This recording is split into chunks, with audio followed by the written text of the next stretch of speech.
எங்களை நாங்கள் வெளிப்படுத்த நாங்கள் வரல. நீங்கள் என்னைக்குமே புரிந்து கொள்ளுங்க, எங்களை நாங்கள் உங்களுக்கு காண்பிக்க வரல. தயவுசெய்து சொல்கிறேன், எங்களை நீங்கள் பார்க்க வரல. தயவுசெய்து கர்த்தர் மாத்திரம்தான் உங்களுக்கு, அவர் ஒருவர் மாத்திரம்தான் உங்களை விடுதலையாக்க முடியும். அருண் பாஸ்டருக்கு போனால் விடுதலை கிடைக்கும், ஜேசன் பாஸ்டருக்கு போனால் விடுதலை கிடைக்கும். இல்லை, விடுதலை கிடைக்காது, எதுவுமே கிடைக்காது. கர்த்தர் மாத்திரம்தான். கர்த்தருடைய சமூகத்திலே சப்பா, இந்த சமூகத்துக்கு நாங்கள் வரோம், எங்களுக்கு விடுதலை கொடுங்க. ஏசப்பா, இந்த ஓய்வு நாளில் உடைய சமூகத்தில் காத்திருக்கிறோம், என் குடும்பத்தை ஆசீர்வதிங்க. ஏசப்பா, இந்த ஓய்வு நாளில் நாங்கள் வந்திருக்கிறோம், குறைகளை இயேசுவின் நாமத்துக்குள் எங்களை நிறைவாய் மாற்றி கொடுங்க. ஏசப்பா, அவரை தேடி வாங்க, உங்களுக்கு ஒரு விடுதலை தேவச்சனம். அவருடைய சமூகத்தை தேடுங்க, உங்களுக்கு ஒரு விடுதலை.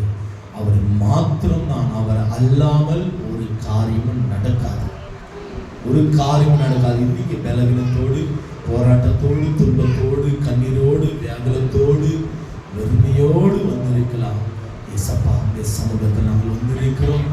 அப்பா, உடைய சமூகத்தை தேடி வந்திருக்கிறோம். எங்கள் குறைகளை நிறைவாய் மாற்றி கொடுக்கிறார். என்னால் எதை நம்ம பண்ண முடியுங்களா? என்னால் ஏதாவது செய்ய முடியுமா? எதுவுமே செய்ய முடியாது. ஒரு மத்தியஸ்தர், எங்களை ஆண்டவர் ஒரு மத்தியஸ்தரை வைத்திருக்கிறார். ஜனத்துக்கும் பரலோகத்துக்கும் கர்த்தர் எங்களை ஒரு மத்தியஸ்தராய் வைத்திருக்கிறார். தேவனுடைய பிள்ளைகளே, ஏனென்றால் பரலோகத்துக்கு வழியை காண்பிக்க கர்த்தர் எங்களை வைத்திருக்கிறார். அவ்வளவுதான். எங்களால் தான் எல்லாமே என்றால் முடியாது. எந்த ஊழியக்காரன் நம்பாதீங்க, நான் ஓப்பனா சொல்றேன். எஸ் அப்பா மாத்திரம் நம்புங்க. அவர் ஒருவர் தான் பிரதான ஆசாரியர், அவர் ஒருவர் தான் பிரதான ஊழியர், அவர் ஒருவர் தான் பிரதான டாக்டர் நமக்கு இருக்கிறார். நம் தகப்பனும் அவரே, நம் தாயும் அவரே. நம்மளை தேர்ச்சி, நம்மளை பலப்படுத்தி, ஆறுதல்படுத்தி, நம்மளை ஸ்தரப்படுத்தி, நம்மளை தாங்கி, நம்மளை தப்புவிப்பது ஒரே ஒருவர், நம் நேசர் ஏசப்பா மாத்திரம். வேற யாருமே இல்லை, அவர் ஒருவர் மாத்திரம் தான் தேவச்சனம். சரி, எடுத்துக்கலாம். இன்றைக்கு தேவனுடைய வார்த்தை நீங்கள் பார்த்துருப்பீங்க. இன்னைக்கு காலையில் வாக்குதத்தம் நம்ம குரூப்ல அமைச்சிருப்பேன், நீங்கள் பார்த்துருப்பீங்க. அதே வாக்குதத்தம் தான் இன்றைக்கு நீதிமொழிகள் 23ஆம் அதிகாரம் 18வது வசனம். நீதிமொழிகள் 23ஆம் அதிகாரம் 18வது வசனம். நிச்சயமாகவே முடிவு உண்டு, உன் நம்பிக்கை வீண் போகாது. நிச்சயமாகவே முடிவு உண்டு, முடிவு உண்டு, நம்பிக்கை வீண் போகாது. எத்தனை பேர் விசுவாசிக்கிறீங்க? ஏதோ ஒரு காரியத்தோடு வந்திருக்கிறோம், ஆண்டுடைய சமூகத்தில் நிச்சயமாகவே முடிவு உண்டு. ஆண்டவரே, என் நம்பிக்கை வீண் போகாது. ஏதோ மனிதரால் கைவேலை செய்யப்பட்ட ஒன்றை நான் ஆராதித்து அவருடைய நாமத்தை நான் மகிமைப்படுத்தவில்லை. வானத்தையும் பூமியையும் படைத்த சர்வ வல்லமுள்ள தேவனை ஆராதிக்கிற ஜனங்கள், சர்வ வல்லமுள்ள தேவனை ஆராதிக்கிற ஜனங்கள் நிச்சயமாகவே முடிவு உண்டு. தேவ ஜனமே, நம்பிக்கை வீண் போகாது. அதாவது 100க்கு 100 ஆண்டவரிடத்துல 100க்கு 100% ஒரு அந்த 99.99 இதெல்லாம் இருக்கக்கூடாது. ஆண்டவரே, 100க்கு 100% நம்ம மேல் நம்பிக்கையாக இருக்கிறேன் ஏசப்பா. முழு மனதோடு நம்மளை அப்பா துதிக்கிறேன். நான் நம்புறேன் ஏசப்பா, நீ விடுதலை ஆக்குவேன், நீர் ஒரு ஜெயத்தை தருவேன், நீர் ஒரு சமாதானத்தை தருவேன். தேவச்சனமே, பாருங்க, ஆரம்பத்து நாட்கள் எல்லாம் பைபிள் காலேஜ் முடிச்சுட்டு ஊழியத்தில் இருக்கும்போது நாட்கள் எல்லாம் நீங்க வந்து பார்த்தீங்கன்னாக்கா திருமணம் ஆகிவிட்டது. திருமணம் ஆன பிறகு நாங்கள் பைபிள் காலேஜுக்கு போயிருந்தோம். ஒரு தேவ ஊழியரால பார்த்தீங்கன்னாக்கா MD மாஸ்டர் ஆஃப் டிவைனிட்டி முடித்தோம். ஒரு ஊழியக்காரர் வந்து ஃப்ரீ கோர்ஸ் எனக்கு கிருபை செய்தார். 2 வருஷம் திருமணம் ஆகிட்டு நாங்கள் போனோம் MD மாஸ்டர் ஆஃப் டிவைனிட்டி. அப்படி இருக்கும் பொழுது பார்த்தீங்கன்னாக்கா ஆரம்பத்து நாட்களில் குழந்தை பிறந்தது முதல் இடம். ஐயோ, என் குழந்தைக்கு தான், என் பிள்ளைக்கு தான் முதல் இடம். பெண் பிள்ளையாச்சு. எங்கள் வீட்டில் பெண் பிள்ளையே இல்லை, நாங்கள் 3 பேர் ஆண் பிள்ளைங்க. முதல் வாரிசு ஏங்கியத்தோடு அப்படியே நாங்கள் பார்த்து எப்படி பார்த்து பராமரித்து எல்லாரும் எங்கள் குடும்பத்தில் எல்லாரும் பார்க்காதவங்க ஒருவர் இல்லை. என் குடும்பத்திலும் சரி, பிரியாத குடும்பத்திலும் சரி, பெண் பிள்ளையாச்சு, முதல் பெண் பிள்ளை அப்படின்னு சொல்லிட்டு முதல் இடத்தை அதுக்கு கொடுத்தோம் நாங்கள். ஆனால் நாட்கள் போக போக போக போக கர்த்தர் என்ன செய்தார் என்றால், என் இருதயத்துக்குள்ள முதல் இடத்தை கர்த்தருக்கு கொடுக்க ஆரம்பித்தேன். என்ன நடந்தாலும் ஏது நடந்தாலும் அப்பா உங்களுக்கு தான்ப்பா முதலிடம், உங்களுக்கு தான்ப்பா முதலிடம். வேற யாருக்குமே முதலிடம் இல்லை. முதல் இடத்தை கர்த்தருக்கு ஒப்பு வச்சேன் கொஞ்சம் வருஷத்துக்கு முன்பாக. அதுக்கு அடுத்தது குடும்பத்துக்கு ஒப்படைச்சேன், 2வது இடம். ஆனா இப்போவெல்லாம் என்ன தெரியுங்களா, அது முதல் இடம் யாருக்கு தெரியுங்களா? கர்த்தருக்கு. 2வது இடம் யாருக்கு தெரியுங்களா? கர்த்தருக்கு. 3வது இடம் யாருக்கு தெரியுமா? கர்த்தருக்கு. 4வது இடம் யாருக்கு தெரியுமா? கர்த்தருக்கு. 5வது இடம் தெரியுமா? யார்? கர்த்தருக்கு. கர்த்தர் கர்த்தர் கர்த்தர் கர்த்தர். பைத்தியம் பிடிச்சிடும் எங்களுக்கு தேவச்சாமி. இந்த ஒரு வாரமா ஜபம் இல்லாத நாங்கள் தவித்த விதம் எங்களுக்கு தான் தெரியும். ஏன்னா ஹாஸ்பிட்டல் வீடு ரொம்ப டயர்டாயிட்டோம், ரொம்ப கஷ்டமா போயிடுச்சு ஒரு பக்கம். ஆனால் ஜபங்கள் கொஞ்ச நேரம் ஜபங்கள் இருந்தது. ஆனால் வேத வாசிப்பில் ஒரு வாரம் தவித்தோம். ஆண்டவரே என்ன செய்வது, ஏது செய்வது என்று. பாருங்க, வாக்குத்தத்தம் சொல்கிறது, நிச்சயமாகவே முடிவு உண்டு, உன் நம்பிக்கை வீண் போகாது. அநேக பேர் சபை மக்கள் எல்லா உபவாசம் தெரிந்து ஜெபித்தீங்க. நான் யாருக்கும் சொல்ல, சபை மக்களுக்கு நான் யாருக்குமே அலோன்ஸ்மெண்ட் பண்ணல. ஹாஸ்பிட்டலுக்கு போயிட்டு வரேன்னு சொல்லிட்டு பார்த்தீங்கன்னாக்கா ஷாம் பிரதருக்கு நான் சொல்லியிருந்தேன். அவர் குரூப்பில் போட்டார், எடுத்த உடனே குரூப்பில் போட்டார். பார்த்துருப்பீங்க, நீங்கள் எல்லாம் குரூப்பில் போட்டு நீங்கள் பார்த்துருப்பீங்க. பார்த்த உடனே அதுக்கு அடுத்தது ஒவ்வொருத்தர் கேட்க ஆரம்பித்தாங்க, ஆமாம் இந்த மாதிரி இருக்கிறது. எனக்கு ஒரு 2 மாதத்துலேருந்து வயிறு வலி, இந்த பக்கத்துல எல்லாம் ஃபுல் வலி, இந்த கிட்னி அதுக்கெல்லாம் வயிறு வலி. நான் ஸ்டோன் இருக்குன்னு நான் நினைத்தேன். ஆனால் பின்னாடியெல்லாம் ரொம்ப வலிக்க ஆரம்பிக்குது. முழுங்கால் படியிட முடியாது, ரொம்ப கஷ்டப்படுவேன். முழுங்கால் படியிட முடியாது, ரொம்ப கஷ்டப்படுவேன். அதெல்லாம் பல மணி நேரம் முழுங்கால் படுக்கிறவங்க, எங்களால் முழுங்கால் படியிட முடியாமல் போய்விட்டது, ரொம்ப துக்கப்படுவோம். பார்ப்போம். கிளினிக் பார்த்தேன். கிளினிக்கில் ஒரு 2 வாரம் அந்த டேப்லெட் எல்லாம் சாப்பிட்டு நல்லா இருந்தது. அதுக்கு அடுத்தது மறுபடியும் வலிக்க ஆரம்பித்தது. திங்கக்கிழமை நீங்கள் இந்த வாரம் திங்கக்கிழமை பார்த்தீங்கன்னா 20ஆம் தேதி ரொம்ப வலி, எனக்கு ரொம்ப ஜாஸ்தியாகிவிட்டது வலி. 21ஆம் தேதி 19 திங்கக்கிழமை சரி ஓகே. அப்போது திங்கக்கிழமை வலி அதிகமாக இருக்கிட்டது. நான் என்ன பண்ணேன், செவ்வாய்க்கிழமை விகேஆர் ஹாஸ்பிட்டல் போயிருந்தேன். செவ்வாய்க்கிழமை ஒரு ஹாஸ்பிட்டல் பார்க்கலாம், எங்கே போகிறதுன்னு தெரியல. திடீர்னு விகேஆர் ஹாஸ்பிட்டலுக்கு போனோம். செவ்வாய்க்கிழமை அந்த ரிப்போர்ட், விகேஆர் ஹாஸ்பிட்டலில் ரிப்போர்ட். இது அன்னைக்கு பார்த்தீங்கன்னா ரிப்போர்ட்டு ஸ்கேனிங் எல்லாம் எடுத்துருக்குறாங்க. என்னுடைய சாட்சி நான் உங்களோட பகிர்ந்து பேசுகிறேன். நிச்சயமாகவே முடிவு உண்டு. இல்லை, நம்ம இப்படி சொல்லலாமா? நிச்சயமாக முடிவு உண்டு, என் நம்பிக்கை வீண் போகாது. இந்த வார்த்தை நம்ம அப்படி எடுத்துக்கொள்ளமா? நிச்சயமாகவே இயேசு நாமத்தால் ஆமென் ஆமென் ஆமென். எல்லாம் எழுதி கொடுத்துட்டாங்க. இங்க பாருங்க, கடைசியில் டிக் பண்ணியிருக்காங்க. எவ்வளோ இருக்குது எனக்குன்னு சொல்லிட்டலாம். ஆமாம், பார்த்தீங்கன்னா எனக்கு எவ்வளோ இருக்குது, அப்படிஸ் எவ்வளோ பெருசாக இருக்குது அப்படின்னு சொல்லிட்டாலும் எங்களுக்கு சொல்லிட்டாங்க. அதோடைய ரிப்போர்ட் தான் இது, விகேஆருடைய ரிப்போர்ட் தான் இது. இது பிளட் செக்அப், பிளட்டு செக் பண்ண இல்லைங்களா, பிளட் செக்அப். இது விகேஆரில் பண்ணாங்க. விகேஆரில் பிளட் செக்அப் பண்ண எடுத்திருந்தது. பார்த்தீங்கன்னாக்கா 21ஆம் தேதி 21ங்களா, செவ்வாய்க்கிழமை 20 சாரி. அப்போ நான் 19ஆம் தேதி வயிறு வலி வந்தது எனக்கு. திங்கட்கிழமை 19 வந்தது வயிறு வலி. நான் ஏன் இந்த சாட்சி சொல்லணும்னா, அவங்களை உற்சாகப்படுத்துவதற்காக நான் இந்த சாட்சி சொல்றேன். நம்ம நேசர் எவ்வளோ பெரியவர் தெரியுங்களா? என் கையில் இருக்குது, ரிப்போர்ட்டெல்லாம் என் கையில் இருக்குது. நீங்கள் எந்த ஹாஸ்பிட்டலுக்கு எடுத்து காட்டுங்க, நான் சாட்சிக்கு நான் இருக்கிறேன். ரிப்போர்ட் கருத்தில் இருக்கிறது, ஜீவனுள்ள தேவன் ஒருவர் இருக்கிறார். இருக்கும் பொழுது செவ்வாய்க்கிழமை நான் விகேஆர் ஹாஸ்பிட்டலுக்கு போகிறேன். ஸ்கேன் பண்ணுறாங்க. எனக்கு ஸ்கேன் பண்ணி என்ன சொல்கிறாங்கன்னா, உங்களுக்கு அரண்யா இருக்குது, கிட்னிங்களா, லங்ஸ், லிவர் கொஞ்சம் பெருசாக இருக்குதுன்றாங்க, அப்பண்டிஸ் இருக்குது உங்களுக்கு. டாக்டர் சரியான திட்டினவ. 2 மாதம் நீ என்ன பண்ணிருந்த 2 மாதம் திட்டினாரு. கேளுங்க, காலையில் பிரியா வந்தது, சாயங்காலம் அப்பாவை நான் கூட்டி கொண்டு போனேன் பிளட் ரிப்போர்ட் வாங்கும்போது. எனக்கு பயம் வந்துச்சு. அவர் என்ன தெரியுங்களா சொன்னார், இதே ரொம்ப பெருசாகிட்டு இருக்குது, அப்பண்டிஸ் ரொம்ப பெருசாகிட்டு இருக்கு, 4 நாள் போச்சுன்னா அது வெடிச்சு வயிறு ஃபுல்லாக செதுறிடும். அது அப்போ வயிற்று அவருக்கு காட்டினேன். அந்த ஆக்சுவலி வயிற்று அறுத்து அதை பிரித்து தான் பார்க்கணும் உள்ள எங்கெங்க செதில் இருக்குதுன்னு பயம் வச்சாரு. நம்மளுக்கு மெடிக்கலை பற்றி அவ்வளோ தெரியாது, டாக்டர்களுக்கு படித்தவங்களுக்கு அந்த மெடிக்கலை பற்றி இருக்கிறவங்களுக்கு தான் தெரியும்.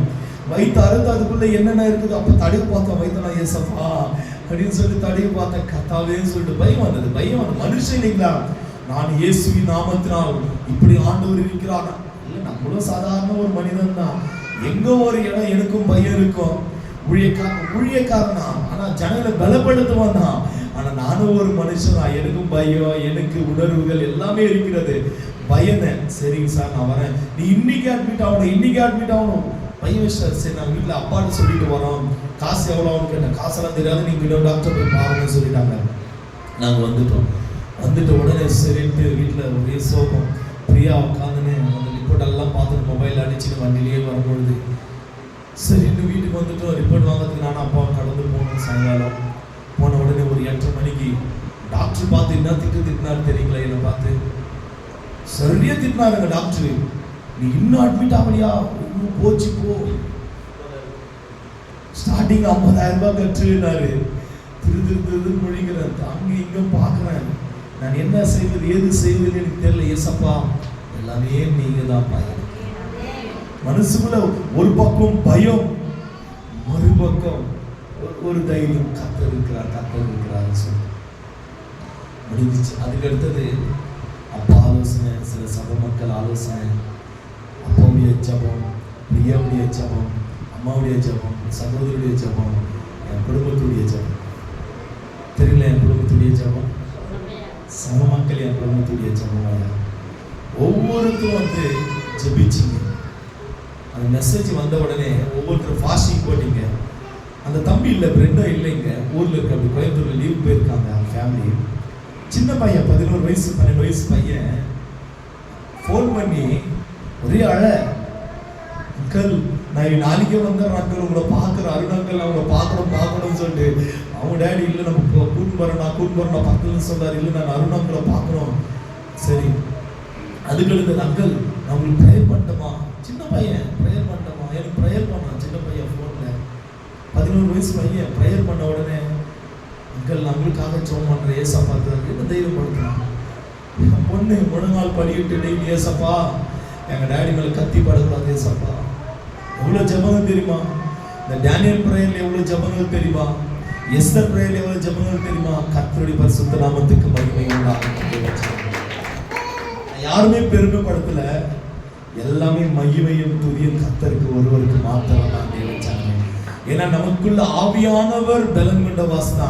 அநேக பிரதர் மூலியமாக ஆண்டவர் ஜெபிக்க எனக்கு கிருபை செய்தார். அநேக குடும்பத்தில் சகோதர சகோதரி மூலியமாக ஆண்டவர் ஜெபிக்க எனக்கு ஒரு கிருபை செய்தார். நல்ல ஒரு கிருபை.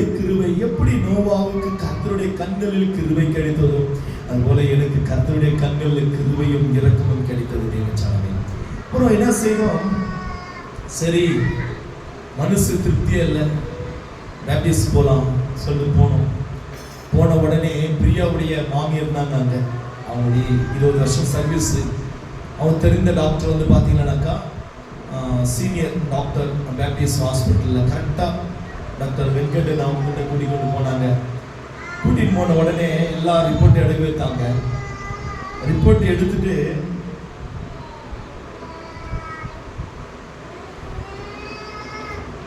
இது வீகேஆர் ரிப்போர்ட், 2 ஆபரேஷன் பண்ண சொல்லி கொடுத்துருக்காங்க. டவுட்டுக்கு டவுன்ல பஸ் ஸ்டாப் டவுன்ல ஒரு கிளினிக்ல ஒரு டாக்டர் இடத்துல காட்டணும். ஆமா இருக்கிறது, நீங்க ஆபரேஷன் பண்ணோம். அவன் தலைமையில கை வச்சிருந்தாங்க. இவ்வளவு நாள் ஆயிடுச்சு, ரொம்ப பெருசாக பயந்துட்டாங்க. நம்ம ஜபத்தின் நிமித்தம் கர்த்தர் எவ்வளவு பெரிய அற்புதம் செய்தார் தெரியுங்களா? எல்லாமே நார்மல்.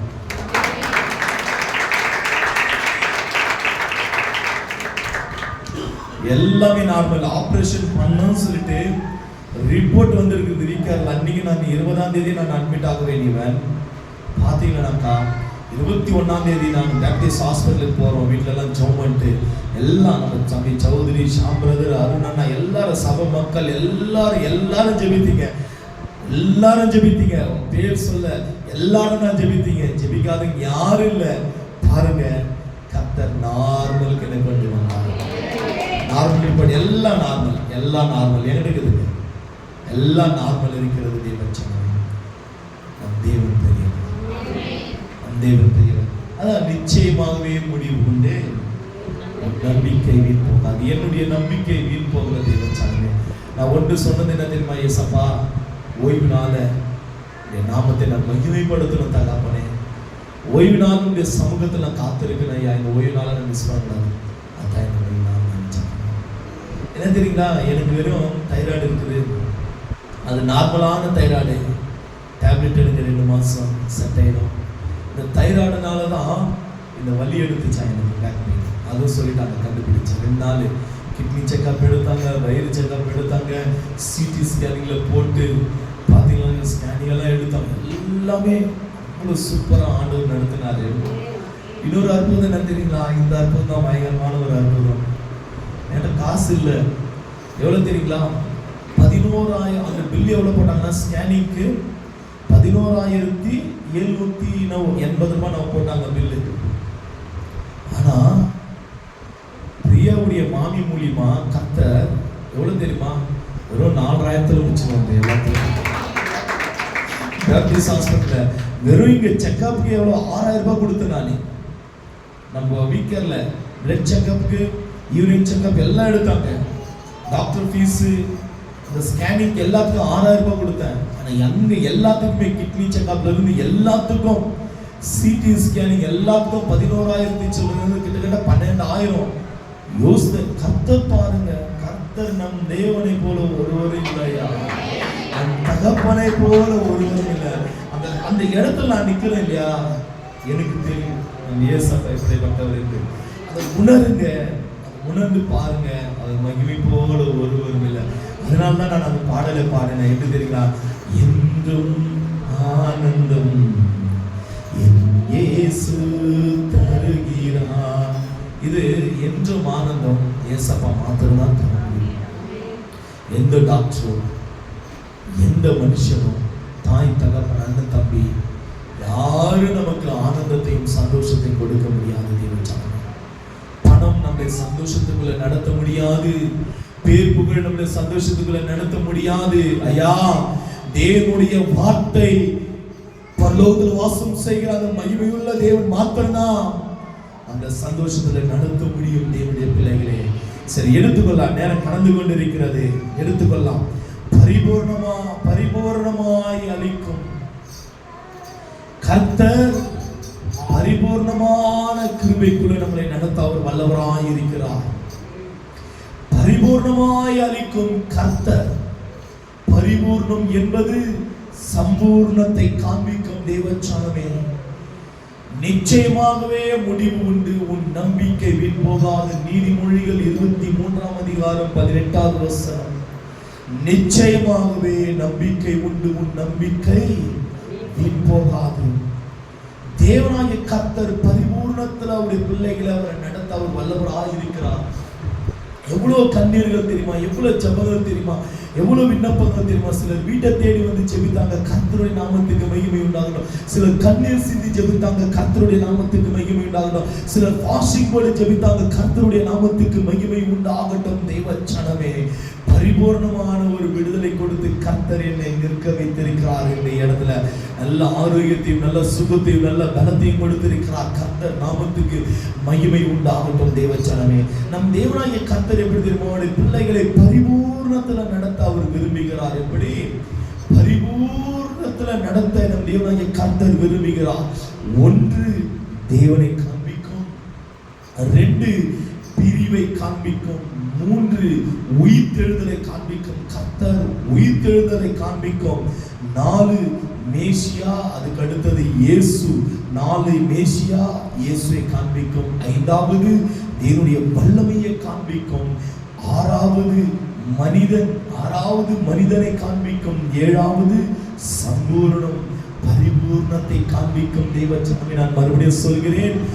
1வது தேவன், 2வது பிரிவு, 3வது உயிர்த்தெழுதல், 4வது மேசியா இயேசு, 5வது தேவ வல்லமை, 6வது மனிதன், 7வது பரிபூர்ணம், அதாவது சம்பூர்ணம். நம் தேவனாகிய கர்த்தர் சம்பூர்ணத்தில் நடத்த அவர் வல்லமை உள்ளவர். தேவனுடைய பிள்ளைகளே, பாருங்க, இன்னைக்கு 2 சம்பூர்ணத்தை குறித்து உங்கள் நடுவில் நான் பேசலாம் என்று நான் விரும்புகிறேன். முதலாவது சம்பூர்ணம் ஆசீர்வாதம், இரண்டாவது சம்பூர்ணம் ஆனந்தம். முதலாவது சம்பூர்ணம் எது? ஆசீர்வாதம். இரண்டாவது சம்பூர்ணம் ஆனந்தம். தேவச்சனமே, யாரும் மௌனமா இருக்கக்கூடாது. நான் அடிக்கடி சொல்வது ஒரு காரியம் உண்டு. நம்ம திருச்சபைகளுக்காய் வந்துவிட்டால் என்னவா மாறிவிட வேண்டும்? மாடுகளாய் மாறிவிட வேண்டும். ஏன் மாடுகளாய் மாறிவிட வேண்டும்? அசை போட்டுக்கொண்டே இருக்கணும், அமைதியாவே இருக்கக்கூடாது. தயவு செய்து அதுவும் நீங்க வீட்டிலே இருக்கலாமே, நீங்க வீட்டிலே இருக்கலாமே. நீங்க வந்து திருச்சபையில வந்து தேவன் நாமத்தை மகிமைப்படுத்த வந்திருக்கிறீங்க. கர்த்தர் நாமத்தை மகிமைப்படுத்த வந்திருக்கிறோம், விடுதலை பெற்ற வந்திருக்கிறோம், சந்தோஷம் மனமகிழ்ச்சி பெற வந்திருக்கிறோம். தேவச்சனமே, யாரும் மௌனமா இருக்க கூடாது. அப்பாவுக்கு ஸ்தோத்திரம் ஸ்தோத்திரம் ஸ்தோத்திரம் ஸ்தோத்திரம் ஸ்தோத்திரம். அந்நிய பாஷை வந்தா அந்நிய பாஷை பேசுங்க, விடக்கூடாது. யாரும் மௌனமா இருக்கக்கூடாது சபைக்குள்ளுக்குள்ள. தேவச்சனமே பாருங்க, முதலாவது ஆசீர்வாதம் என்கிற சம்பூர்ணம். அதே நீதிமொழிகள் 28ஆம் அதிகாரம் 20வது வசனத்தை நம்ம ஒரு விஷயம் படிக்கலாமா? ஆசீர்வாதம் என்கிற சம்பூர்ணத்துல கர்த்தர் நம்மை இன்றைக்கு நடத்த அவர் வல்லவராய் இருக்கிறார். ஐயா, ஏதோ ஒரு ஆசீர்வாதம் இல்லாமல் தேவனுடைய பிள்ளைகள் வந்திருக்கலாம். வேலைஸ்தலத்தில் ஒரு ஆசீர்வாதம் இல்லை, குடும்பத்துக்குள்ள ஒரு ஆசீர்வாதம் இல்லை, உங்களுடைய பிள்ளைகள் நடுவில் ஒரு ஆசீர்வாதம் இல்லை, குழந்தை பாக்கிய ஆசீர்வாதம் இல்லை, குழந்தை பிறந்தும் அந்த குழந்தைக்கு ஆசீர்வாதங்கள் இல்லை, பிள்ளைகள் படிக்கிறதுல ஒரு ஆசீர்வாதம் இல்லை, காலேஜில் ஒரு ஆசீர்வாதம் இல்லை, வேலைஸ்தலத்தில் திருமண காரியங்கள ஆசீர்வாதம் இல்லை என்று நீ ஏங்கி தவிக்கலாம். இன்றைக்கு நீ கர்த்தருடைய சமூகத்துக்கு வந்திருக்கிறாய். கர்த்தர் நிச்சயமாகவே சம்பூர்ணத்தில் உன்னை நடத்த அவர் வல்லவராயிருக்கிறார். சாட்சி நானே நின்று கொண்டிருக்கிறேன். தேவச்சனமே, ஆசீர்வாதம் இல்லாமல் நீ வந்திருக்கிறாயா? கர்த்தர் உன்னையும் உன்னுடைய குடும்பத்தையும் ஆசீர்வதிக்க அவர் வல்லவராயிருக்கிறார். தேவனுடைய பிள்ளைகளே, இயேசு என்ற நாமம் நிச்சயமாகவே உங்களை ஆசீர்வதிக்க அவருடைய நாமம் இறங்கி கொண்டிருக்கிறது. தேவச்சனமே பாருங்க, நீதிமொழிகள் 28ஆம் அதிகாரம் 20வது வசனம் உரைக்கிறது, உண்மையுள்ள மனுஷன் பரிபூர்ண ஆசீர்வாதங்களை பெறுவான். பரிபூர்ண ஆசீர்வாதங்களை பெறுவான். உண்மையுள்ள மனிதன் ஆண்டுடைய சமூகத்தில் உண்மையாய் இருக்க வேண்டும். அப்படிப்பட்ட மனிதன் தான் பரிபூர்ணமான ஆசீர்வாதத்தை பெற முடியும். தேவச்சனமே, என்ன நான் பெருமைப்படுத்தவில்லை. கர்த்தர் ஒருவர் பார்த்து கொண்டிருக்கிறார். நான் எதுல உண்மையா இருக்கிறேன்னு இல்லையே எனக்கு தெரியல, மற்றவங்களுக்கு தெரியும். ஆனால் இந்த ஊழியத்தில் நான் உண்மையா இருக்கிறேன். உண்மையா நான் சொல்லுவேன், ஊழியத்தில் உண்மையாய் இருக்கிறேன். யாரையும் வஞ்சிக்காதபடி நான் உண்மை உள்ளவனாய் இருக்கிறேன். யாராவது வஞ்சிக்கிறேனாலே, யாராவது நீங்க காணிக்க கொடுத்தாதான் உங்க வீட்டுக்கு வரேன்னு சொல்றேன். நான் சொல்றேன், எப்பாவது சொல்லியிருக்கேன். ஆண்டுடைய சமூகத்துல உண்மையுள்ள ஒரு மனிதனாய் நான் விரும்புகிறேன். தேவனுடைய பிள்ளைகளே, நீங்க எடுத்துக்கொள்ளுங்க, பைபிள் எவ்வளவோ நீதிமான்கள் இருக்கிறார்கள், எவ்வளோ நீதிமான்கள் உண்மை உள்ளவர்கள் இருக்கிறார்கள், ஆசீர்வாதத்தை பெற்றுக் கொண்டார்கள். பாருங்க, ஏனோக்கு உண்மையுள்ளவராய் இருந்தார். 365 வயதுல கர்த்தர் ஏனோக்கை தெரிந்து கொண்டார். 300 வருஷங்கள் கரம் பிடித்து நடத்தினார். ஏனோக்கை 300 வருஷம் கரம் பிடித்து நடத்தினார். நோவா ஆண்டவருக்கு முன்பாக பூமியில் உள்ள எல்லா ஜனங்களை விட உண்மை உள்ளவனாய் இருந்தான். கர்த்தர் பார்த்தார். கர்த்தருடைய கண்களிலிருந்து கிருபை கிடைத்தது. அவர் நிமித்தம் அந்த குடும்பம் 8 பேர் காக்கப்பட்டார்கள். தேவச்சனமே, அந்த பேழைக்குள்ள அந்த கதவை அடித்தது ஆண்டவர், கதவை மூடினது ஆண்டவர். நம் இயேசுவானவர் அந்த கதவை மூடினது. தேவச்சனமே, அந்த இடத்துல திருத்துவமுள்ள தேவனை காண்பிக்க முடியும். பிதா, குமாரன், பரிசுத்த ஆவியானவர் திருத்துவமுள்ள தேவனை காண்பிக்க முடியும். அவர் உண்மை உள்ளவராய் இருந்தார். ஆண்டுடைய வார்த்தைக்கு கீழ்ப்படிந்தார். எப்படி தெரியுமா? ஆண்டுடைய வார்த்தைக்கு கீழ்ப்படிந்தார். நோவாவுடைய காலத்துல மழையை யாரும் கேட்டதில்லை, கண்டதில்லை, பார்த்ததில்லை. நோவாவுடைய காலத்துல மழையை கண்டதும் இல்லை, கேட்டதும் இல்லை, பார்த்ததும் இல்லை. சுனாமி வருவதற்கு முன்பாகவே, சுனாமி வரப்போதுன்னு சொன்னாங்க. யாருக்காவது தெரியுங்களா? தெரியாது. கொரோனா எடுத்துக்கொள்ளுங்க, இப்படிப்பட்ட வியாதி வரும், கொரோனா இப்படி தாக்கம் இப்படி போகும், யாருக்கும் தெரியாது. அது வந்த பிறகுதான் அதோடைய வீரியமும் அதோடைய செயல்கள் எப்படி இருந்தது என்று நம்மளால் புரிந்து கொள்ள முடியும். நோவாவுடைய காலத்துல ஜனங்கள் விவசாயம் செய்யும் பொழுது தேவனுடைய பிள்ளைகள் எப்படி விவசாயம் செய்வார்கள்? பனித்துளிகள் வந்து பூமியை நிரப்பும். பனித்துளிகள் பூமியை நிரப்பும். பூமிகள் பனித்துளினால நிரப்பப்பட்ட அதுதான். ஆனால் ஆறுகள் ஓடிக்கொண்டிருந்தது, மழைகள் வராது. நோவாவுடைய காலத்துல மழைகள் இல்லை. ஒரே ஒன்றுதான், பனித்துளிகள் பூமியை நிரப்பும். ஆறுகள் இருந்தது, அந்த ஆறுகள் மூலமா தான் விவசாயிகள் செய்வார்கள் அந்த காலத்துல. நல்ல விளங்கிக் கொள்ள வேண்டும். கர்த்தர் சொல்கிறார், மகன் நோவாவே, இதோ நான் இந்த பூமியை அழிக்க போகிறேன். 120 வருஷம் ஆண்டவர் பொறுமையோடு காத்திருந்தார். 1 வருஷம் 2 வருஷம் இல்ல, 120 வருஷம் பொறுமையோடு காத்திருந்தார். ஒரு பக்கம் பேழையை செய்கிறார், மறுபக்கம் சுவிசேஷத்தை அறிவிக்கிறார். எப்படியா? பேழையை செய்கிறார், பெரிய படகு, ஒரு பெரிய போட்டு செய்கிறார் ஒரு பக்கம். மறுபக்கம் சுவிசேஷத்தை, ஏசப்பா இந்த மாதிரி மழை வரப்போகுது, நீங்க மனம் திரும்புங்க, பாவங்கள் அதிகரித்தது, நீங்கள் மனம் திரும்புங்க சொன்னார். ஆனால் தேவனுடைய பிள்ளைகளே, இவரும் இவருடைய குடும்பமும் கர்த்தரை நோக்கி வேண்டுதலும் விண்ணப்பம் செய்தார்கள். கர்த்தர் பெரிய மழையை அனுப்பி வைத்து இந்த பூமிக்கு பாருங்க, 40 நாள் இரவும் பகலும் பூமி மேல மழை பெய்தது.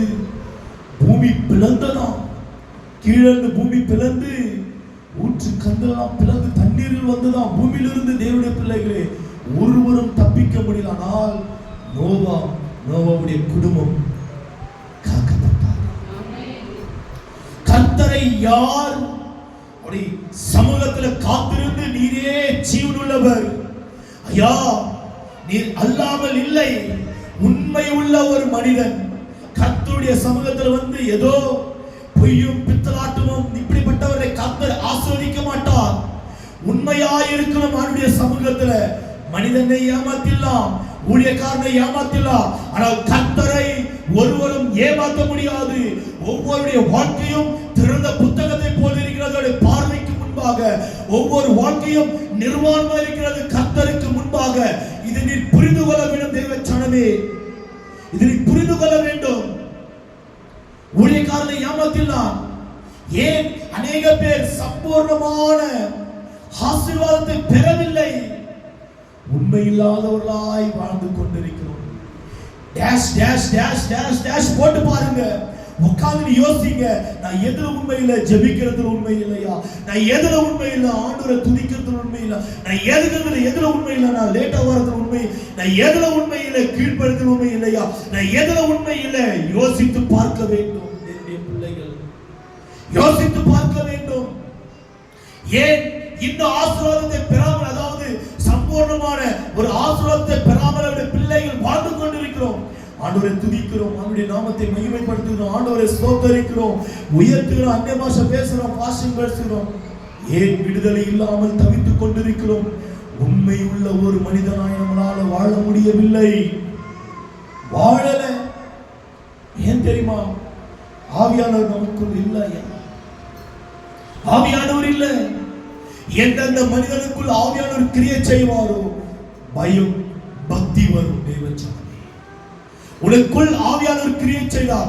ஐயோ, இது தேவனுடைய சமூகம், இது பயபக்தியோடு நம்ம காத்திருக்க வேண்டும். இது தேவன் வாசம் செய்கிற ஒரு வாசஸ்தலம், தேவன் உலாவுகிற ஒரு இடம். அவர் எரிச்சல் உள்ள தேவன் என்று வசனம் உரைக்கிறது அல்லவா? அவரை நான் எரிச்சல் படுத்தக்கூடாது. அவர் நீதி உள்ள தேவன் அல்லவா? நான் நியாய தீர்ப்புல நிற்கக்கூடாது, தண்டனையை பெறக்கூடாது. நான் ஆசீர்வாதத்தை பெற்றுக்கொள்ள வேண்டும். சபைக்கு வருகிறேன், ஏன் சாட்சி இல்லாத ஒரு வாழ்க்கை நான் வாழ்ந்து கொண்டிருக்கிறேன்? நீ உண்மையுள்ள ஒரு மனிதனாய் இல்லை. அவனுடைய பார்வைக்கு முன்பாக, ஊழியக்காரனுக்கு முன்பாக வேண்டால் உண்மை உள்ளவராக நாம் காண்பித்துக் கொள்கிறோம். பேச்சிலும் செயல்களிலும் தேவச்சனமே, ஆண்டவருடைய பார்வைக்கு முன்பாக உண்மை உள்ளவராக நாம் இருக்கிறோமா? நெஞ்சு மேல நம்ம மனசாட்சி மேல கரத்தை வைத்து சொல்லணும். தேவனுடைய பிள்ளைகள் எந்த விஷயத்துல உண்மை இல்லாதவர்களாக இருக்கிறோம்? பரலோகம் திறக்கிறது, பரலோகம் திறக்கிறது, அந்த மகிமை இறங்க போகிறது. ஆண்டவரே, நான் எதில் உண்மை இல்லாதவனாய் வாழ்ந்து கொண்டிருக்கிறோம், என்னை உண்மை உள்ளவராய் ஒரு விசை மாற்றிக்கொள்ளுங்க. நம்மளால் ஆகாது, நான் ஓப்பனா சொல்றேன், உங்களால் என்னால உண்மை உள்ளவனாய் வாழ முடியாது. தேவனுடைய பலன் இல்லாத, ஆவியானவர் உதவி இல்லாத ஒரு காரியமும் செய்ய முடியாது. ஒரு காரியமும் செய்ய முடியாது. ஆவியானவர் பலம் வேண்டும். இல்லை, எங்க ஊழியக்கார்ட்ட போனாக்கா நான் உண்மை உள்ளவனா, ஆஹா, ஒரு பேய் வந்து 7 பேர் வச்சுக்கோ, இது உண்மை. எப்படி கர்த்தரை விலைக்கு விட்டு, கர்த்தரை தூரம் வைத்து விட்டு ஊழியக்காரன் நம்புகிறீர்களோ, ஒரு பேய் போய் 7 பேய் உன்னை சூழ்ந்து கொள்ளும். இது உண்மை, இது உண்மைங்க. கர்த்தர் ஆவியானவர், கர்த்தருடைய ஆவி எங்கேயோ அந்த விடுதலை உண்டு. கர்த்தருடைய ஆவியானவர் உங்களுக்குள்ள வாசம் செய்கிறார். அப்ப நீங்க நினைக்கலாம், எனக்குள்ள கர்த்தருடைய ஆவியானவர் இல்ல, கர்த்தருடைய ஆவியானவர் இருக்கிறார் உங்களுக்குள்ள. கர்த்தருடைய ஆவியானவர் வாசம் செய்கிறார். ஆனால் அனல் கொண்டு பற்றி எரியவில்லை தேவனுடைய பிள்ளைகளே. ஆவியானவர் எப்படி தெரியுமா? ஆவியானவர் ரொம்ப சாஃப்ட் கேரட், ஒரு பஞ்சை போல. ஏசப்பா எப்படி தெரியுங்களா? நம்ம எவ்வளவுதான் ஏசப்பா விட்டு தூரம் போனாலும், மகன் நான் வரையா அப்படின்னு சேர்ந்து அவ்வாறு அணைத்துக் கொள்வார் ஐயா. ஆவியானவர் அப்படி இல்லை. துக்கப்படுத்தாதீங்க, ஆவியானவர் துக்கப்படுத்தாதீங்க, எதுவுமே சொல்லாதீங்க, தயவுசெய்து சொல்றேன். ஆவியானவர் வந்து அந்த எப்படின்னாக்கா மேன்மை உள்ள தேவன், மகிமை நிறைந்த தேவன் ஆவியானவர். ஒரு விசை நீங்க துக்கப்படுத்தீங்கன்னா அவர் கூலி குறுகி நின்று அழுவாரா. ஆனா ஏசப்பா எப்படி தெரியுங்களா? நீ விட்டு விலகி போனால், நீ பாவத்தை சேற்றுல விழுந்தால் அப்படியே வாரி அந்த சேத்துல இருந்து அப்பா அம்மா நின்று பார்ப்பாங்க, கை பிடிச்சுதான். ஏசப்பா அப்படி இல்லை, டேய் மக நீ சேத்துல விழுந்துட்டியா, அதெல்லாம் அப்படியே சேத்துக்குள்ளவே இறங்கி வந்து அப்படியே தூக்கி தோல் மேல் போட்டு வந்துடுவார், வெளியே வந்துடுவார். அதுதான் ஏசப்பா ரத்தத்தை கொடுத்து நம்மளை மீட்டுக் கொண்டார். ஆவியானவர் எப்படி தெரியுமா? நின்று பார்ப்பாரு, என்ன துக்கப்படுத்தாது, நீ சேத்துல விழும்போது ஆவியானவர் என்ன துக்கப்படுத்தாது, நீ ஒரு ஏதாவது ஆண்டவருக்குறமான ஒரு காரியம் செய்யும்போது என்ன துக்கப்படுத்தாது, நீ ஏதாவது பேசும்போது ஆண்டவருக்குறமா நீ துக்கப்படுத்தாது. ஆவியானவர் உன் இருதயத்துக்குள்ளவே நீ எப்பொழுது ரட்சகரை ஏற்றுக்கொண்ட, ரட்சகரை அறிந்து கொண்டாயே, ஏசப்பா நீ மெய்யான தேவனை எப்போது அறிந்து கொண்டாயோ, பரலோகம் திறந்து ஆவியானவர் உனக்குள்ள வந்து விட்டார். ஆனா அவரை அனல் கொண்டு எரிய வைப்பது உங்ககிட்ட தான் இருக்கிறது, பற்றி எரிவது உங்ககிட்ட தான் இருக்கிறது. இல்லை, அணைப்பதும் உங்களுடைய கருத்தில் தான் இருக்கிறது. தேவ ஜனமே, இந்த நாவு எப்படி தெரியுமா? நன்மைகளும் பேசும், தீமைகளும் பேசும் ஐயா. ஆனால் இந்த நாவு யார் படைத்தது? நான் மாடெல்லாம் மாறிவிடணும்னு சொல்றேன். அதனாலதான் இந்த நாவை யார் படைத்தது? யார்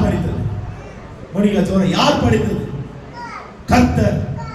அப்ப இந்த நாவல கர்த்தரை துதிக்கணுமா இல்ல உலக ரீதியில இருக்கணும்? கர்த்தரை மாத்திரம் தான் துதிக்கணும். இந்த கண்கள் கர்த்தரை மாத்திரம் தான் பார்க்கணும். இந்த காதுகள் கர்த்தருடைய வார்த்தை மாத்திரம் தான் கேட்கணும். இந்த வார்த்தை கர்த்தரை மாத்திரம் தான் துதிக்கணும். என் இருதயங்கள் ஏன் ஒவ்வொரு நாடி நரமும் மாம்சம் சரி, ஒவ்வொரு அணுகளும் ரத்த நாடுகளுக்கு அப்பா மாத்திரம் தான் தேவச்சானது. ஏசப்பா மாத்திரம் தான் தேவனுடைய பிள்ளைகளே. அதாவது யோசித்து பார்க்க வேண்டும் தேவனுடைய பிள்ளைகள். நீங்க யோசித்து பாருங்க, ஏன் என்னுடைய வாழ்க்கை பரிபூர்ணமான ஒரு ஆசீர்வாதத்துக்குள்ள பிரவேசிக்க முடியல? அந்த ஆசீர்வாதம் கைகேட்டத்தோடு தான் இருக்கிறது, ஆனால் அதை என்னால் அனுபவிக்க முடியல. ஏன்? யோசித்து பாருங்க. உட்கார்ந்து யோசிங்க. ஏதோ அப்பா அது செய்துட்டா யோசிக்கிறோம், குடும்பம் இது செய்து, அண்ணன் தம்பி துரோகம் பண்ணிட்டா, அக்கா தங்கச்சி துரோகம் பண்ணிட்டா, அவங்க இப்படி பண்ணிட்டாங்க, தூக்கி போடாயா. உன்னை குறித்து நீ யோசி. அந்த ஆசீர்வாதத்தை எப்படி பெறுவது? அந்த ஆசீர்வாதத்தை பெற்றுக்கொண்டால் பரலோகம் உன்னை சூழ்ந்து கொள்ளும். உனக்கு விரோதமாய் வந்தவர்கள் உன் பட்சத்தில் வந்து உனக்கு சமாதானம் புரிந்தவர்களாய் மாறுவார்கள். இயேசுவின் நாமத்தினால் உனக்கு விரோதமாய் எழும்புகிற ஆயுதங்களை முறியடிப்பாய் தேவனாகிய கர்த்தர்.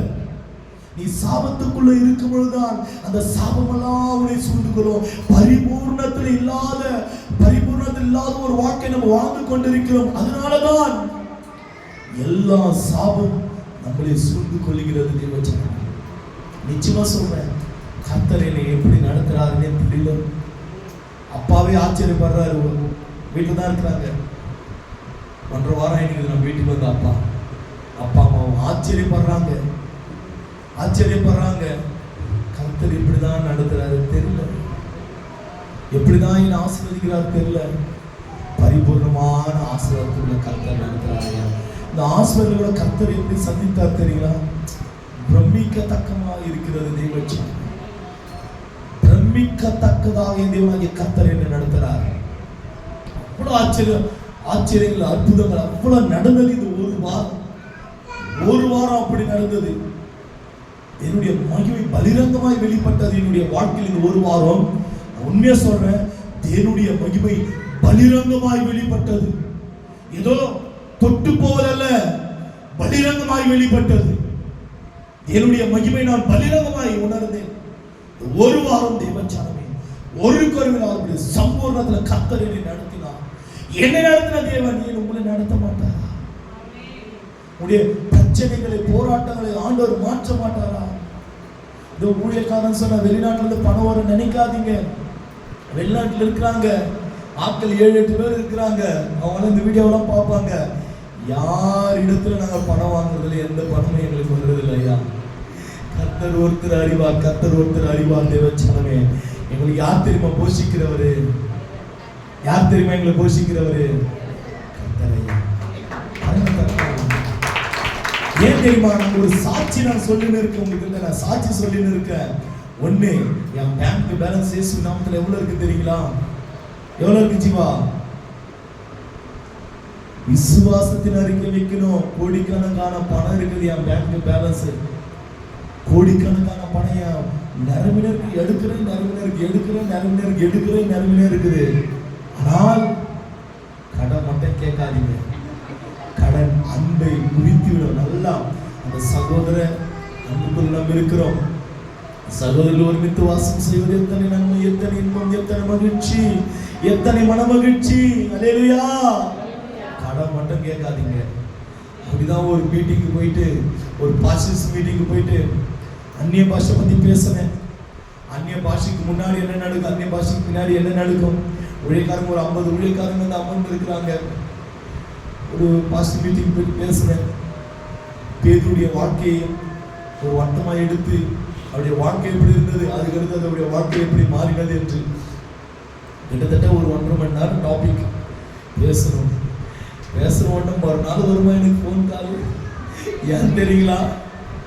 ஒரு விசுவாசம் அவங்க பூஸ்ட் பண்ணதுல ஒரு விசுவாச அறிக்கை வைத்தேன். ஏசப்பா எடுக்க என் பேங்க் பேலன்ஸ் நிரம்பினே இருக்கிறாரு.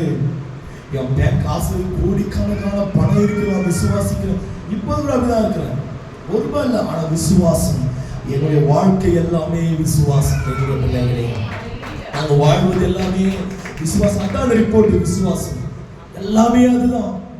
எந்தெந்த வேலை என்னென்ன தேவையோ ஆண்டவர் நிரப்பிக் கொண்டே இருப்பார், ஆசீர்வதித்துக் கொண்டே இருப்பார், பலப்படுத்தி கொண்டே இருப்பார், உதவி செய்து கொண்டே இருப்பார், சகாயம் செய்து கொண்டே இருப்பார். தேவச்சனங்கள் சொல்லிட்டேன். நானே கோடிக்கணக்கான பணம் இருக்குது. அந்த விசுவாச அறிக்கையில நான் எடுத்து பேசினேன். மறுநாள் தோறுமா அவங்க மெசேஜ் அனுப்புறாங்க. அவங்க செய்கிற மினிஸ்ட்ரி காலையில், ஐயா உங்களுக்கு நான் காலையில் 4 மணிக்கே ப்ரேயர் பண்ண ஆரம்பிச்சேன். போயிட்டு வந்த உடனே, அந்த ஊருக்கு போயிட்டு வந்த உடனே பாஸ்டர்ஸ் மீட்டிங்கு வெறும் ஊழியக்காரன் அமர்ந்திருக்காங்க.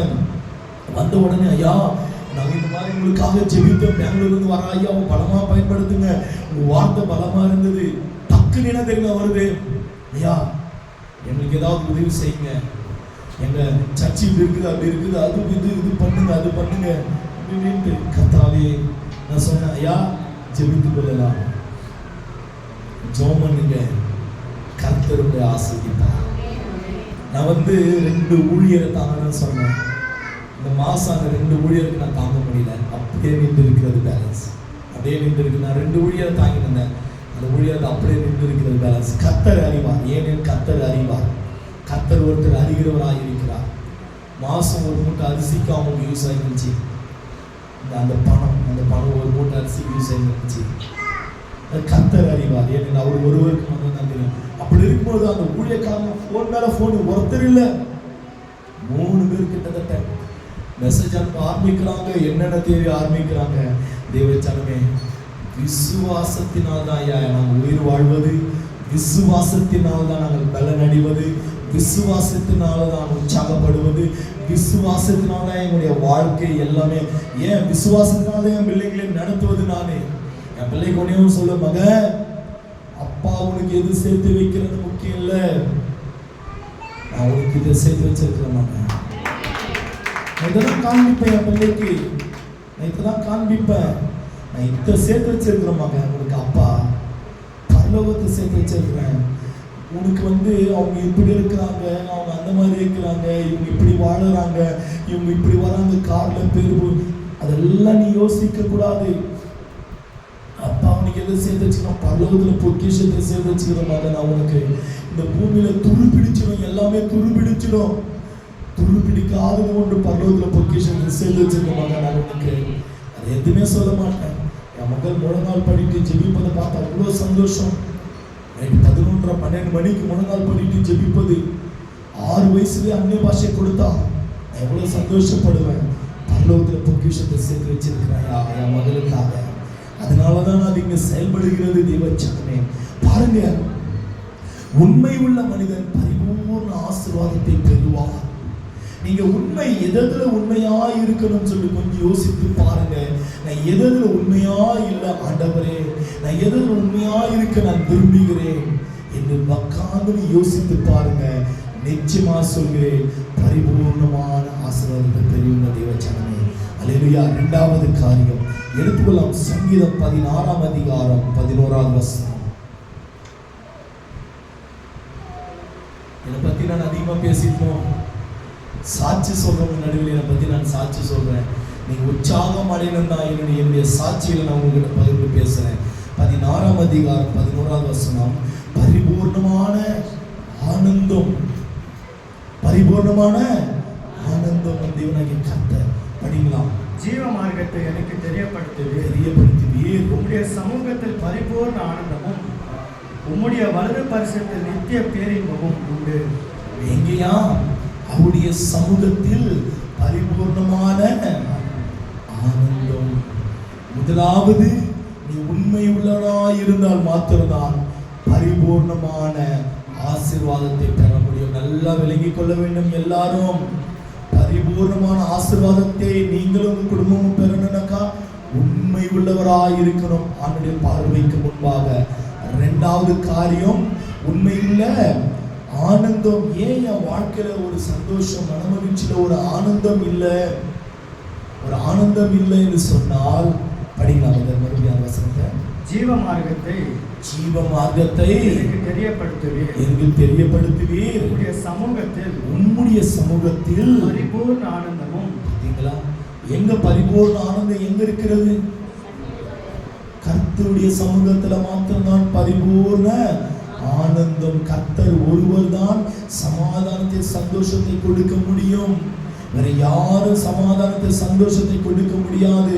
நான் இப்போ உங்ககிட்ட ஒரு 10 லட்சம் பணம் தரேன், எவ்வளோ நாளைக்கு சமாதானத்தை கொடு, எவ்வளோ நாளைக்கு சமாதானத்தோடு இருப்பீங்க? சரி, 1 லட்சம் தரேன், எவ்வளோ நாளைக்கு இருப்பீங்க? அது செலவழி வரைக்கும். இப்பெல்லாம் 1 லட்சம் பணம் ஒரு கணக்கே இல்லைங்க. சும்மா அப்படி போயிட்டு வந்தால் அந்த 1 லட்சம் ரூபாய் காலி ஆயிடுது. ஆமா இல்லைங்களா? நம்ம 1 லட்சம் கோடி காலி ஆகுது, அதெல்லாம் கணக்கே இல்லைங்க. ஆனால் கர்த்தருடைய சமூகம் மாத்திரம்தான் அவனுக்கு ஆனந்தத்தை கொடுக்க முடியும். எந்த ஊழியக்காரனும் தீர்க்க தரிசனம் உரைத்து உனக்கு சமாதானத்தை கொடுக்க முடியாது. நல்லா விளங்கிக் கொள்ளுங்க. தீர்க்க தரிசனம் அந்த வேலையில மாத்திரம்தான் ஒரு சமாதானத்தை கொடுக்க முடியும். பரிபூர்ணமான சமாதானத்தை கர்த்தருடைய சமூகம் மாத்திரம்தான். தேவச்சனமே, இந்த சமூகத்தை தயவு செய்து மிஸ் பண்ணிக்காதீங்க. நான் தாழ்மையோடு நான் கேட்டுக்கொள்கிறேன். கர்த்தருடைய சமூகம் மாத்திரம்தான் உங்களுக்கு ஒரு மன மகிழ்ச்சி கொடுக்க முடியும், உங்களுக்கு ஒரு சந்தோஷத்தை கொடுக்க முடியும், உங்களுக்கு ஒரு நித்திய ஜீவனை கொடுக்க முடியும். காலையில் ப்ரேயர், ஒரு வாரம் காலையில் ப்ரேயர் நான் உட்கார நம்ம கூப்பிடல. ஆனால் மறுபடியும் பார்த்தீங்கன்னாக்கா 4லேருந்து காலையில் ப்ரேயர் இருக்கும், மத்தியானம் ப்ரேயர் 12 மணிக்கு அந்நிய பாஷை ப்ரேயர் இருக்கும். எப்போதுமே பார்த்தீங்கன்னா எஸ்தர் ப்ரேயர் போயிட்டு இருக்கு, நைட்டில் டேனியல் ப்ரேயர் போயிட்டு இருக்கு. அதில் கலந்து கொள்ளுங்க. மிஸ் பண்ணக்கூடாது, யாரும் மிஸ் பண்ணாதீங்க. 4லேருந்து ஜெயபிரகாஷ் மிஸ் பண்ணக்கூடாது. டேனியல் ப்ரேயரில் கலந்து கொள்ளணும். அவருக்கு ஜெபிக்கிறதுக்கு எல்லாம் இருக்கும், ஜெபிக்கணும். எஸ்தர் ப்ரேயர் எல்லாம் போயிட்டு இருக்குது. யார் எஸ்எம்ஐல கலந்து கொள்ளுங்க.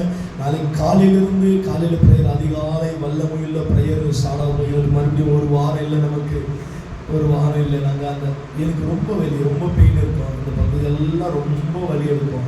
இந்த பகுதி இப்படி உக்காந்து இப்படி எழுந்திருக்க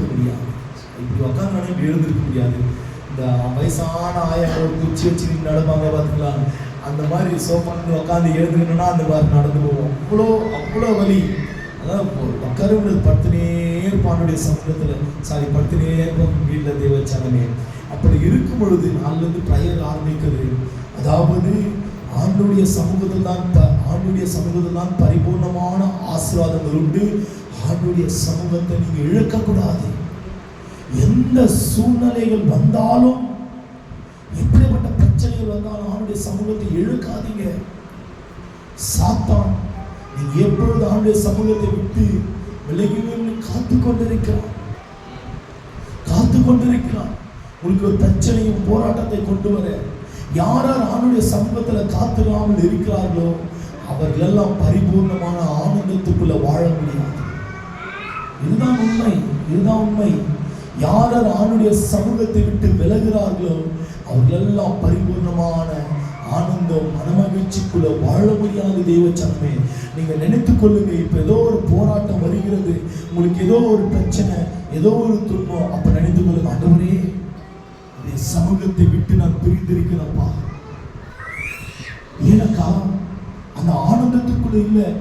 பாருங்க, கர்த்தருக்குள்ள நீங்க அதிகமா இருக்க என்ன தெரியுமா நடக்கும்? ₹1 இல்லைன்னா கூட அவ்வளவு சந்தோஷமா இருக்குமா இல்லைங்களா? அந்த அனுபவத்துக்கு தெரியும்.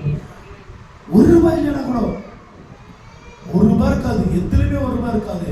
ஆனால் கர்த்தருக்குள் இருக்கும் பொழுது அவ்வளோ ஆனந்த சந்தோஷம்.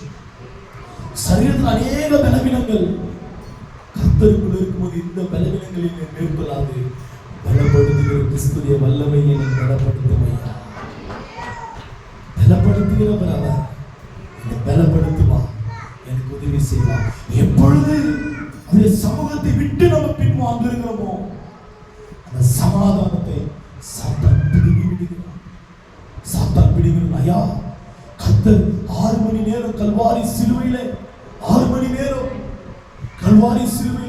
மணிக்கு அறைவிடப்பட்டார். 3 மணிக்கு தன்னுடைய ஜீவன் போனது. ஏன் தெரியுமா? 2 கரத்தை விரித்தார். நான் இன்னும் என் பிள்ளைகளுக்காக காத்திருக்கிறேன். இன்னும் கரத்தை விரித்துக் கொண்டிருக்கிறார். நீ அவருடைய சமூகத்தை விட்டு விலகி இருந்தால், அவருடைய ஜப ஜீவியத்தை விட்டு விலகி இருந்தால், அவருடைய மனமகிழ்ச்சி விட்டு விலகி இருந்தால், ஆண்டவர் இன்னும் காத்திருக்கிறார். 2 கரங்களை விரித்து என் மகன் வர மாட்டாங்களா, என் மகன் வர மாட்டாங்களா, என் சமூகத்துல காத்திருக்க மாட்டாங்களா? ஆதில கொண்ட அந்த ஆனந்த மகிழ்ச்சி, அந்த ஆனந்த தைலத்தை என் பிள்ளைகள் மேல் நான் ஊற்ற காத்திருக்கிறேன். என் பிள்ளைகளை அந்த ஆனந்த சந்தோஷத்துக்குள்ள நிரப்ப நான் காத்திருக்கிறேன் என்று ஆண்டவர் இன்னும் காத்திருக்கிறார். ஐயா, ஆண்டவர் இன்னும் காத்திருக்கிறார். தேவச்சனமே, அல்லேலூயா, அல்லேலூயா. முதலாவது, உண்மை உள்ள ஒரு மனிதனாய் அவருடைய சமூகத்தில் இருக்கும் பொழுது பரிபூர்ணமான ஆசீர்வாதத்தை பெற்றுக் கொள்வீர்கள். 2வது, அவருடைய சமூகத்தில் இருக்கும் போதுதான் பரிபூர்ணமான ஆனந்தத்தை பெற்றுக் கொள்வீர்கள். எல்லாம் எழுதுக்கலாமா? நிச்சயமாகவே முடிவு கொண்டு என் நம்பிக்கையில் போகாது. அவ்வளவுதானா? நிச்சயமாகவே முடிவு கொண்டு என் நம்பிக்கை